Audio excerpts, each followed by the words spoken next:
കേരള പോലീസിൽ വീണ്ടും വലിയ ഘടനാപരമായ മാറ്റങ്ങൾക്ക് സാധ്യത. ഇൻസ്പെക്ടർമാരെ സ്റ്റേഷൻ ഹൗസ് ഓഫീസർമാരായി നിയമിച്ച നിലവിലെ സംവിധാനത്തിൽ മാറ്റം വേണമെന്ന ശുപാർശയുമായി വിദഗ്ധ സമിതി രംഗത്തെത്തി. സംസ്ഥാനത്തെ 64 പ്രധാന പോലീസ് സ്റ്റേഷനുകളിൽ മാത്രം ഇൻസ്പെക്ടർമാർ സ്റ്റേഷൻ മേധാവികളായാൽ മതിയെന്നും ബാക്കിയുള്ള സ്റ്റേഷനുകളെ സർക്കിൾ സംവിധാനത്തിന് കീഴിലാക്കണമെന്നുമാണ് റിപ്പോർട്ട്.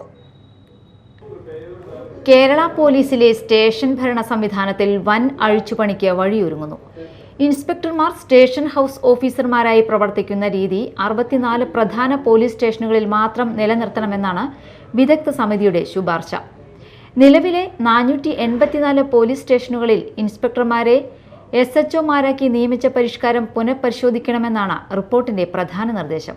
ഇതിനൊപ്പം സംസ്ഥാനത്ത് 212 പോലീസ് സർക്കിളുകൾ രൂപീകരിക്കണമെന്നും സമിതി DGPക്ക് നൽകിയ റിപ്പോർട്ടിൽ ശുപാർശ ചെയ്യുന്നു.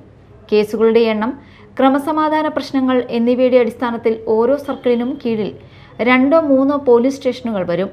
ഭൂരിഭാഗം സർക്കിളുകൾക്ക് കീഴിൽ 2 സ്റ്റേഷനുകളും ആയിരിക്കും. കൊലപാതകം, സ്ത്രീകൾക്കും കുട്ടികൾക്കും ദളിതർക്കുമെതിരായ അതിക്രമങ്ങൾ ഉൾപ്പെടെയുള്ള ഗുരുതര കുറ്റകൃത്യങ്ങൾ സർക്കിൾ ഇൻസ്പെക്ടർമാർ നേരിട്ട് അന്വേഷിക്കുന്ന രീതിയാണ് നിർദ്ദേശിച്ചിരിക്കുന്നത്.